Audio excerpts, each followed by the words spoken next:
दिल्ली में DSSB board ने 25 अलग-अलग प्रकार की बी और सी ग्रुप की वैकेंसी 2026 का ऑफिशियल नोटिफिकेशन जारी कर दिया है, जिसके एप्लीकेशन फॉर्म भी फिल हो रहे हैं। इसके अंदर आपको देखने को मिलेंगी पोस्टें जैसे जूनियर साइंटिफिक असिस्टेंट की, टीजीटी टीचर की, इलेक्ट्रीशियन की, लिफ्ट ऑपरेटर की, इस तरीके की बहुत अलग-अलग प्रकार की 25 पोस्टें। शानदार वैकेंसी है। आप वीडियो को कंप्लीट वॉच करें ताकि आपको पूरी जानकारी मिल सके। अगर चैनल पे नए हैं तो चैनल को जॉब अलर्ट के लिए अभी सब्सक्राइब करें। इसका ऑफिशियल नोटिफिकेशन 29 मई को आया है। एप्लीकेशन फॉर्म फिल होने 16 जून से शुरू हुए हैं। लास्ट डेट यहाँ पे 15 जुलाई रहने वाली है। फीस की भी जो है सेम डेट रहेगी। करेक्शन के लिए इसका अलग से शेड्यूल जारी किया जाएगा। अब इसका ऑफिशियल नोटिफिकेशन है और अप्लाई करने की लिंक है, दोनों आपको डिस्क्रिप्शन बॉक्स में मिल जाएंगे। एज और फीस स्ट्रक्चर की बात करें तो इसके अंदर 25 अलग अलग प्रकार की पोस्टें हैं, तो सबके लिए जो एज का क्राइटेरिया है वो भी अलग अलग रहने वाला है। तो आप इसका ऑफिशियल नोटिफिकेशन डाउनलोड कर लें। उसके बाद जिस भी पोस्ट के लिए आप अप्लाई करें एलिजिबल हैं उसके बारे में क्या है एज लिमिट का क्राइटेरिया जरूर चेक करें और गूगल में क्रॉस चेक जरूर कर लें। अब इसमें मैं एवरेज आपको बताऊं तो मिनिमम एज आपकी जो है 18 से 20 साल के बीच में होनी चाहिए और मैक्सिमम क्या है 20 से 37 साल के बीच में रहेगी। अब कुछ पोस्ट में मिनिमम एज 18 साल भी है और कुछ पोस्ट में मिनिमम एज आपकी 20 साल भी है। इसी तरीके से मैक्सिमम एज भी आपकी कुछ पोस्ट में 20 साल रहेगी और कुछ पोस्ट में 37 वर्ष तक के कैंडिडेट भी अप्लाई कर पाएंगे। तो सारी पोस्ट के लिए अलग अलग क्राइटेरिया, थोड़ा सा इसको अच्छे से वेरीफाई जरूर कर लेना। एप्लीकेशन फीस की बात करें तो जनरल, ओबीसी, ईडब्ल्यूएस के लिए 100 रुपया फीस रहेगी। एससी एसटी फीमेल के लिए कोई भी फीस नहीं है। अब फीस पे करने के आपको सारे मेथड मिलेंगे, credit card, debit card, net banking और ई चालान।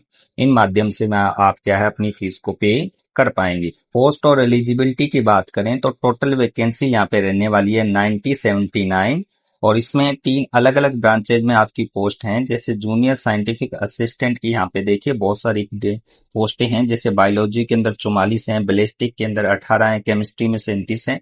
इस तरीके से यहाँ पे आप देख सकते हैं बहुत सारी पोस्टें हैं। इसके साथ ही क्या है इसकी एलिजिबिलिटी भी यहाँ पे अलग अलग है। जिस भी पोस्ट के लिए आप अप्लाई कर रहे हैं उससे संबंधित आपके पास मास्टर डिग्री होना जरूरी है। तो ये भी आप क्या है अच्छे से नोटिफिकेशन में चेक करेंगे, क्योंकि ये इतनी सारी पोस्टें सभी को अगर मैं एक एक करके बताना शुरू कर दूंगा तो वीडियो बहुत लेंथी होगा। इसलिए क्या है आप सभी पोस्ट की अच्छे से अगर एलिजिबिलिटी चेक करना चाहते हो तो इसका ऑफिशियल नोटिफिकेशन जरूर अच्छे से रीड आउट कर लेना। सैलरी और सिलेक्शन प्रोसेस की बात करें तो पोस्ट वाइज क्या है आपकी सैलरी भी अलग अलग रहने वाली है। अब इसमें बी और सी ग्रुप की पोस्ट हैं, तो मैं आपको एवरेज बता देता हूँ। जो सी ग्रुप की पोस्टें हैं, जो नीचे की पोस्टें हैं थर्ड ग्रेड की लेवल की, तृतीय श्रेणी की, उनकी जो एवरेज सैलरी है वो 35 से लेके 55,000 के बीच में रहने वाली है। और बी ग्रुप यानी द्वितीय श्रेणी की जो वैकेंसी है वो उनकी सैलरी जो है 55 से लेके लगभग 85 यानी 85,000 के बीच में रहने वाली हैं। इसके अलावा जो आपके भत्ते हैं वो अलग से मिलेंगे, जैसे एचआरए है, टीए, डीए है, वो अलग से। ये आपकी बेसिक सैलरी इनके बीच में रहेगी। ये मैंने आपको एवरेज बताया है। अगर आप एक स्पेशल पोस्ट के लिए अप्लाई कर रहे हैं तो उसके बारे में अच्छे से क्रॉस चेक जरूर कर लेना, गूगल पे वेरीफाई कर लेना कि आपकी सैलरी कितने से कितने के बीच में रहेगी। तो इसमें 2 तरह की पोस्टें हैं, डिवाइड करती सारी पोस्टों को बी और सी ग्रुप के अंदर। तो आप अपने ग्रुप के हिसाब से क्या अपनी सैलरी का कैलकुलेशन कर सकते हैं। सिलेक्शन प्रोसेस की बात करें, सबसे पहले आपका रिटन एग्जाम होगा, फिर आपका स्किल टेस्ट होगा। देखिए जिस पोस्ट के लिए आपने अप्लाई किया अगर उसमें कंपलसरी है तभी स्किल टेस्ट होगा। जैसे मैं एग्जांपल के तौर पे बताता हूँ, जैसे टीचर की वैकेंसी के लिए आपने अप्लाई किया तो ज्यादातर क्या है वहां पे कोई भी स्किल टेस्ट नहीं होता, लेकिन जैसे आपने लिफ्ट ऑपरेटर या इलेक्ट्रीशियन के लिए अप्लाई किया है तो वहां पे आपका क्या है स्किल टेस्ट होगा। इसके बाद क्या है नेक्स्ट स्टेज के अंदर आपका डॉक्यूमेंट वेरिफिकेशन और इंटरव्यू, यानी जिस पोस्ट के लिए आपने अप्लाई किया उसमें इंटरव्यू का अगर प्रावधान है तभी आपको इंटरव्यू देना है, नहीं तो आपका सीधा क्या डॉक्यूमेंट वेरिफिकेशन होगा। फिर आपका मेडिकल एग्जामिनेशन होगा जो सभी पोस्ट के लिए होगा। इसके बाद आपकी फाइनल मेरिट लिस्ट आएगी और आपका क्या है इस तरीके से सिलेक्शन होगा।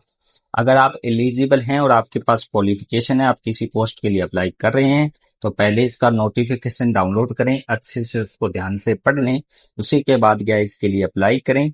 अगर आप अप्लाई कर रहे हैं तो लिंक आपको डिस्क्रिप्शन बॉक्स में मिल जाएगी। मेरी तरफ से आपको बहुत बहुत शुभकामनाएं।